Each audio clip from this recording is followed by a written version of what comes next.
Fungurume, les ex-habitants du camp Trabeko n'ont pas gardé silence.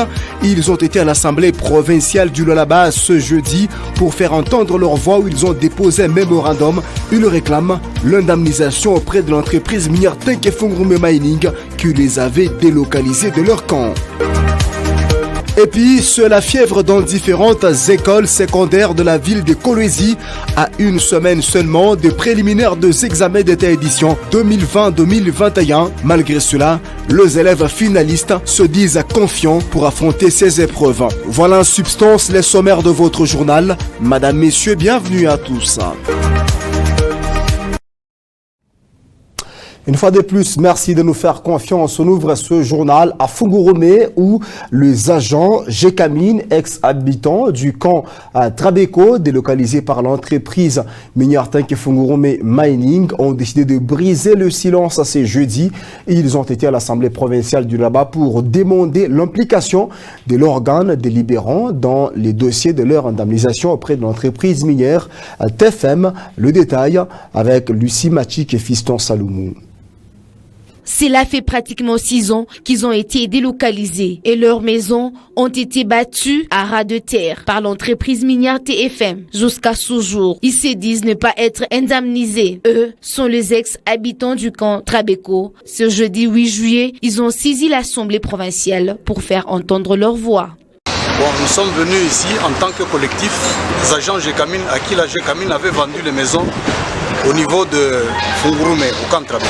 Lorsque nous voulions aller maintenant occuper les maisons, nous avons constaté que la TFM s'était imposée et après elle a détruit les maisons. Alors c'est pourquoi nous sommes venus auprès de l'Assemblée pour que justice soit faite, pour que TFM, qui avait détruit les maisons, puisse nous indemniser. Reçu par le rapporteur adjoint de l'Assemblée provinciale, Weber Chimanta n'a pas manqué des mots.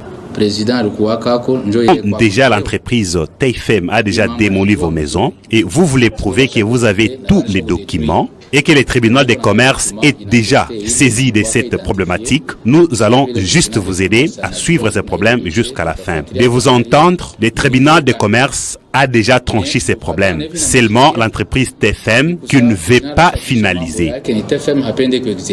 Ce plus de 90 délocalisés, dont 20 déjà décédés, tous agents de la Gécamine, n'ont pas encore touché leur indemnisation.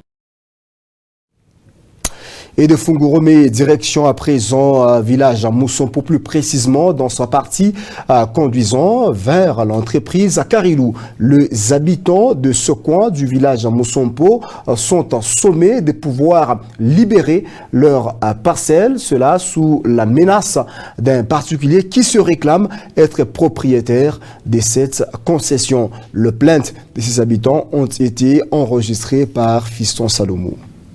Il y a un certain Boniface Kayembe et son avocat du nom de Michel qui revendiquent cette concession. Ils disent que la concession leur appartient. Ils nous ont tant malmenés pour nous chasser de ces lieux. Plusieurs fois, ils nous ont envoyé les agents de l'ordre pour nous chasser. Et certains parmi nous ont été même arrêtés et envoyés au cachot. Pour être relâchés, on nous a demandé plus de $200 américains. Nous demandons vraiment à toutes les autorités provinciales, notamment à Mama Fifi et au chef Kapwassa, de pouvoir intervenir dans cette situation. Cette concession nous appartient. Nous avons même tous les documents légaux délivré par l'ancien chef du village depuis 2012. Il n'y a jamais eu de dispute autour de cette concession parce que ce fut nos champs. C'est le chef Moussompo qui nous avait octroyé cette concession comme étant des originaires du village. Nous avons même les parents qui cultivaient dans ces champs ici. Mais nous ne comprenons pas ces Boniface qui veut nous chasser de ces lieux, disant que la concession lui appartient. Nous demandons l'intervention vraiment des autorités compétentes parce que cette situation, elle a tant perduré.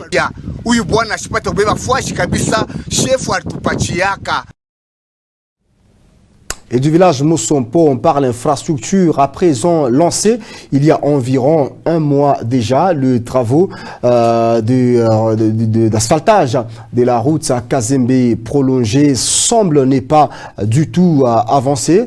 Les habitants de ce coin de la ville de Kolwezi haussent le temps contre l'entreprise commise à ce travaux. À première vue, on croirait que tout va bien. Mais pourtant, les travaux de réhabilitation de cette partie de la route Kazembe évoluent à pas des tortues et la population n'en paie plus. Oui, Makaji depuis Rianza. Lorsqu'ils avaient commencé avec les travaux de réhabilitation de cette route, nous étions très contents. On se disait que c'était un offre de soulagement pour nous. Mais après un temps, ils ont tout refait encore. On ne comprend plus comment est-ce que ça se passe. Les travaux n'évoluent pas. Pourtant, sur cette route, c'est là que nous faisons nos affaires parce que nous vivons au taux du jour. Alors, nous demandons ce que l'entreprise puisse vraiment accélérer avec les travaux.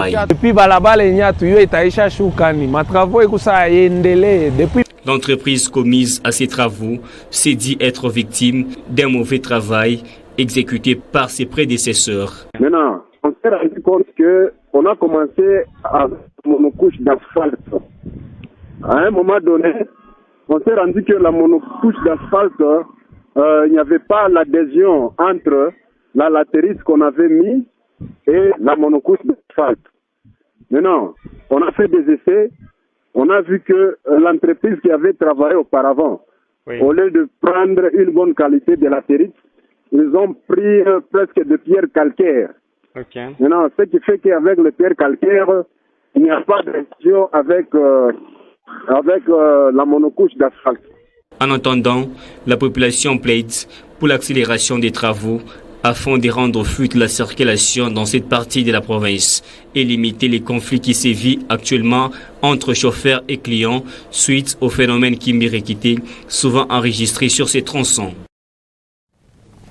Infrastructure toujours, direction quartier Biachara où les avenues Djougou et Dopin sont en plein revêtement d'une nouvelle robe. Les travaux lancés il y a peu sont à l'étape de la démolition de l'ancienne couche d'asphalte qui est en état délabrement très avancé.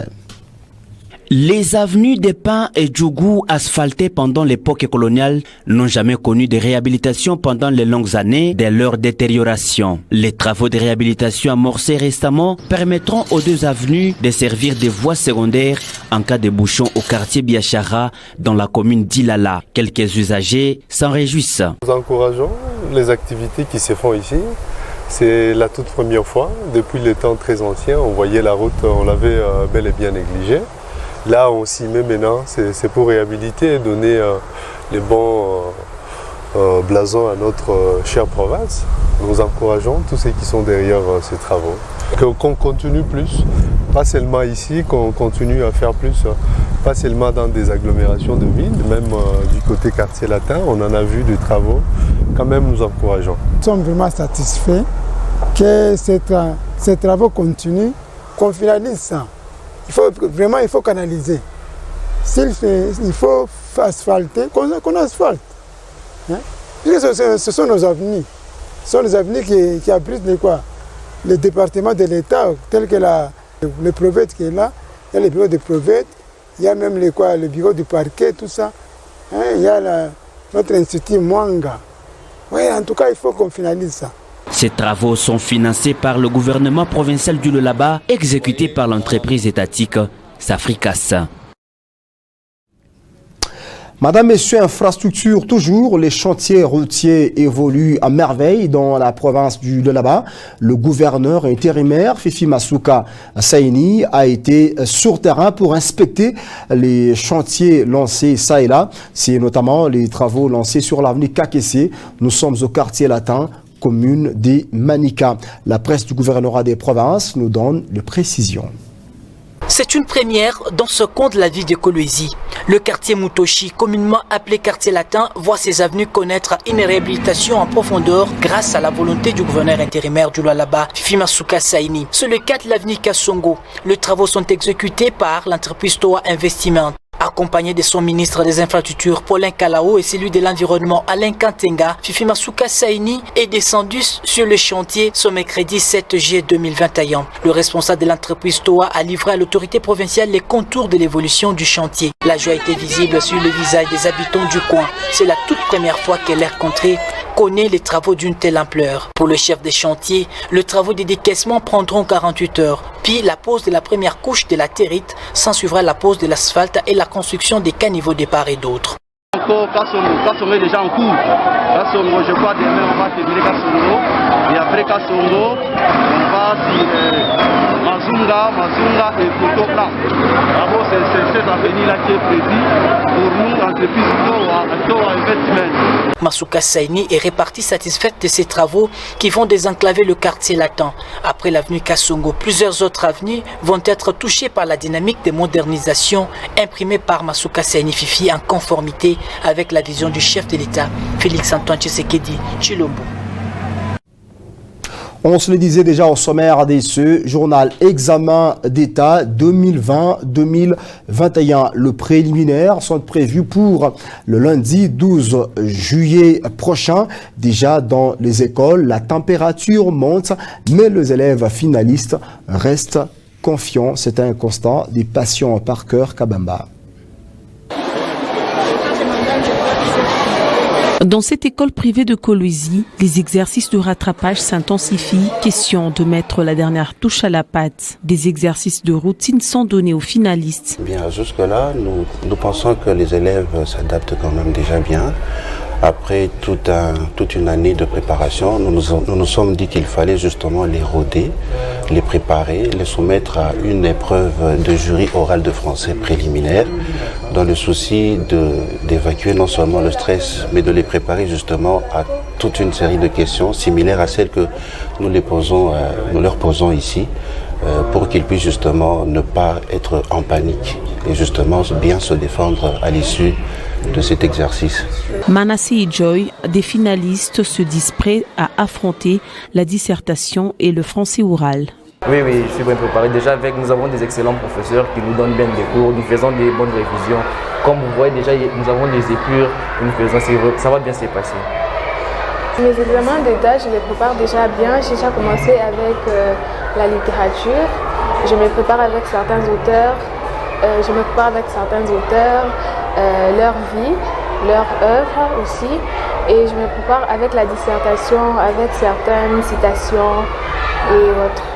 Contrairement aux autres années, ces épreuves seront organisées plus tard que prévu, le Covid-19 ayant perturbé le calendrier scolaire.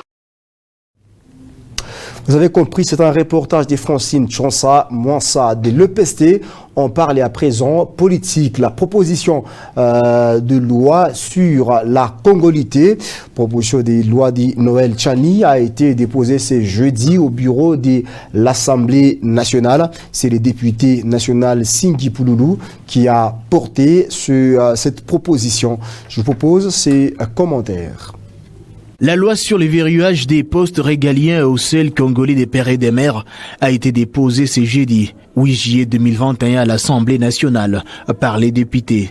Singhi Pouloulou, accompagné de Noël Tchani, initiateur de cette loi. Face à la presse, après le dépôt de cette proposition de loi, les députés, porteurs de cette loi, a expliqué brièvement sa quintessence. Nous sommes déjà 260. Qu'on me donne le téléphone pour voir le groupe que nous avons créé, les députés de pères et mères. Vous voulez? Ayez vos apaisements. Je sens en vous quelque chose que vous n'avez pas analysé. Soyez très à l'aise. Vous êtes Congolais, ce pays vous appartient. Ceux qui ne sont pas Congolais de pères et de mères, ce pays leur appartient aussi. Ils sont Congolais. Comme a dit le docteur Noël Tchani, c'est un pays d'asile. Sentez-vous à l'aise, mais ne peut être que président de la République, qu'un Congolais de père et de mère comme aux États-Unis. D'ailleurs, les États-Unis, qui n'est qu'un pays d'immigration. C'est un pays d'immigrés, mais condition être né aux États-Unis, raison pour laquelle Schwarzenegger ne pouvait pas être président de la République. Cette proposition de loi suscite des réactions dans les microcosmes politiques congolais. Si d'autres la soutiennent au regard des problèmes qu'a connus la RDC avec des invasions des étrangers sur son sol, d'autres la qualifient des séparatistes qui ne visent que la disqualification de certains acteurs politiques qui visent à concourir. Notre journal, restez informés sur www.wangu.info ou encore sur notre bande défilante. Merci à tous de nous avoir suivis.